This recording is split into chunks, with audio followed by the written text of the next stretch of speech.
कहते हैं जिंदगी में सबसे बड़ा अभिशाप गरीबी होती है, लेकिन इस गरीबी के बीच दुख बीमारी लग जाए तो जिंदगी और भी दुष्कर हो जाती है। मगर इन सब के बावजूद कुदरत रूठ जाए तो जिंदगी जीते जी नर्क बन जाती है।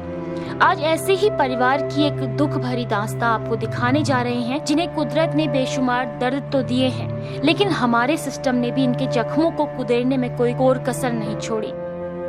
रुद्रप्रयाग जिले के भरदार क्षेत्र के कोटली गांव की लता देवी के भाग्य में मानो विधाता ने खुशी ही न लिखी हो। 20 साल पहले एक बेटी ने लता देवी की कोख से जन्म लिया तो घर में खुशियां आई थी, लेकिन क्या पता था ईश्वर ने खुशी की बजाय इन्हें जीवन भर के लिए दर्द की पोटली सौंप दी हो। बच्ची मानसिक रूप से विकलांग है और विकसित हो गई है। बेरोजगारी और घोर गरीबी के कारण बेटी का कहीं भी इलाज नहीं हो सका। 3 साल बाद लता के घर बेटा पैदा हुआ तो वो भी पूरी तरह से मानसिक रूप से विकलांग पैदा हो गया। इसे भाग्य की क्रूरता समझे या नियति का खेल, लेकिन जिस कहानी को हम आपको दिखाने जा रहे हैं वास्तव में वह आपकी आंखों को नम कर देगा। जी हाँ, रुद्रप्रयाग जनपद के जोखोली विकासखंड के भरदार क्षेत्र के कोटली गांव में हम इस समय मौजूद हैं और हम आज जिस परिवार की दास्तां आपको सुनाने जा रहे हैं वास्तव में वो हैरान और परेशान करने वाली तो है ही, लेकिन हमारे नाकारा सिस्टम पर एक बड़ा तमाचा भी मार रहे हैं। आइए हम आपको दिखाते हैं परिवार की क्या कुछ स्थिति है और इस परिवार को नियति और कुदरत ने कितने दर्द दिए हैं। हमारे साथ लता देवी जी मौजूद हैं और जिस तरीके से यहाँ पे इनके 2 बच्चे हैं, लेकिन दोनों के दोनों मानसिक रूप से विकलांग हैं और एक 20 साल का हो चुका है, एक 17 साल का हो चुका है, लेकिन ये दोनों बिस्तर पर पड़े रहते हैं, कहीं आ जा नहीं सकते हैं। आप समझ सकते हैं कि कितना दर्द इनके जो माँ बाप हैं उनको झेलना पड़ता है। पिछले 20 वर्षों से ये वो इस दर्द से लगातार गुजर रहे हैं। पहले एक लड़का विकलांग हुआ और उसके बाद दूसरी लड़की भी विकलांग हुई, तो लगातार 2 विकलांग बच्चों को संभालना वास्तव में कितना मुश्किल है। क्या कुछ दिक्कतें होती हैं, आइए इनसे भी जानते हैं। आपका नाम क्या है? लता देवी। कितनी मुश्किल होती है, कैसे ये हुआ है? लैट्रिन बाथरूम मुश्किल है, मेरे को सब मुश्किल है, सब चीज की मुश्किल है। न बाहर जा सकते न अंदर आ सकते, मेरे को लाज में अपने ले जाने पड़ेगा, अपना बाहर अंदर अपना ले जाती हूँ बाहर अंदर। उसे उन्होंने दो बच्चों को अकेले ले जाती हूँ, कोई नहीं है मेरे साथ। आदमी मेरे सीधा साधा है, आदमी कुछ काम के नहीं है, सीधे साधे हैं, बिल्कुल ही सीधे हैं। कुछ रोजगार भी नहीं करते? रोजगार भी नहीं है, कुछ नहीं है, रोजगार भी कुछ नहीं है, मकान नहीं है, रहने के लिए कुछ भी नहीं है हमारे। अच्छा, मकान भी पूरी जीर्ण शीर्ण हो रखी है? मकान भी पूरी जीर्ण शीर्ण हो रखी है, मकान को देख ली। पानी आता है अंदर? पानी है अंदर, पूरा पानी आ रखा है। कल मैंने अपने बच्चे कैसे निकाले हैं, रात को जब इतनी हुई दिन में, तो मैंने अपने बच्चे बहुत मुश्किल से बाहर निकाले हैं।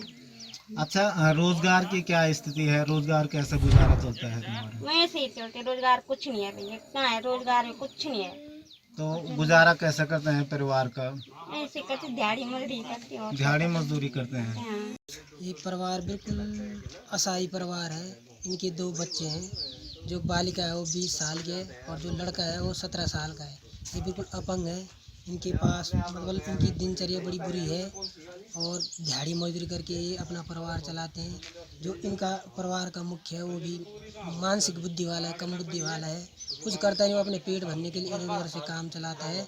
और ये बच्चे जो अपंग हैं, इनका शासन प्रशासन पे कई बार कागज इत्यादि अप्लाई हुई है, परंतु किसी ने इनकी सुनवाई नहीं की है। एक कमरे की कच्ची झोपड़ी में लता देवी के दर्दों की फेहरिस्त इतनी लंबी है कि कम होने का नाम नहीं ले रही है। पति टीकाराम मंदबुद्धि का है, जो लोगों के रहमो करम पर जीवन यापन कर रहा है, जबकि लता देवी दिहाड़ी मजदूरी करके अपने 2 विकलांग बच्चों के साथ भारी परेशानियों को झेलकर लालन पालन कर रही है, लेकिन वे खुद भी अक्सर बीमार रहती हैं। 2 विकलांग बच्चों का दर्द और ऊपर से घोर गरीबी और बेरोजगारी ने लता देवी के जीवन को इतना कष्टमय बना दिया कि उसे खुशियां देखे सालों बीत गए। अपनी सामर्थ्य के अनुसार कई अस्पतालों में दोनों बच्चों का इलाज तो करवाया, लेकिन बाद में पैसों के अभाव में इलाज ना हो सका। मकान शीर्ण शीर्ण होने के कारण बरसात होते ही घर के अंदर तालाब बन जाता है। खुद भी बीमार रहने से लता देवी के विकलांग बच्चों का लालन पालन कठिन हो गया है। लता कहती है कि कई नेता और जनप्रतिनिधि आए और चले गए, लेकिन उनकी स्थिति पर किसी ने आज तक ध्यान नहीं दिया। यहाँ आज तक कोई नेता नहीं आए, जनप्रतिनिधि नहीं आए तुम्हारे पास?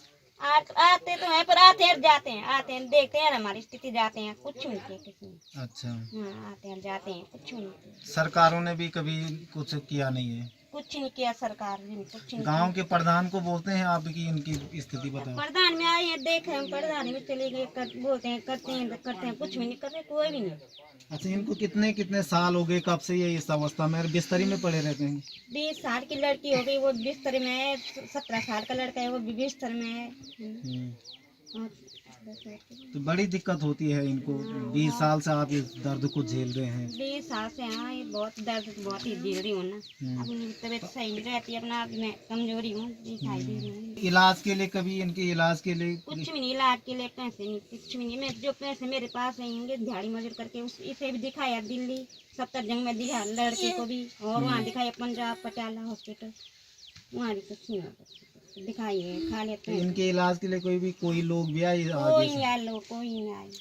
तो आप ये तस्वीरें देख सकते हैं, ये 20 साल की बालिका है और 17 साल का ये बालक है। आप देख सकते हैं इस झोपड़ी में ये रहते हैं, किस स्थिति में रहते हैं। और ये आप पीछे भी देख सकते हैं किस तरह से यहाँ पे पानी रात के समय आता है, जब बरसात होती है यहाँ पे पानी किस तरीके से ये जीर्ण शीर्ण अवस्था है। आप यकीन मानिए कि इतने साल उत्तराखंड राज्य को बने हुए, लेकिन इस ऐसी स्थिति आज भी कई स्थानों पर मौजूद है। और जिस तरीके से यहाँ पे इनकी न केवल नियति ने इनके साथ भद्दा मजाक किया है, बल्कि हमारे सिस्टम ने भी इनके जख्म को और कुरेदा है।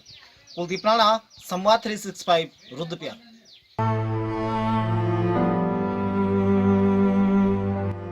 भले ही गरीबों के सिर ढकने के लिए सरकार ने प्रधानमंत्री आवास योजना, इंदिरा गांधी आवास योजना सहित अनेकों योजनाएं संचालित कर रखी हों, लेकिन ये योजनाएं आखिर क्यों सरकारी कार्यालयों से लता देवी की चौखट तक नहीं पहुंच पाती, ये बड़ा सवाल है। जबकि विकलांग विकसित बच्चों को ठीक करने को लेकर भी सरकारें नाना प्रकार की योजनाएं संचालित कर रही हैं, मगर लता देवी को भाग्य ने तो जख्म दिए हैं, मगर नाकारा सिस्टम और निकम्मे जनप्रतिनिधियों की उदासीनता ने भी इनके दर्दों को और कुरेदा है।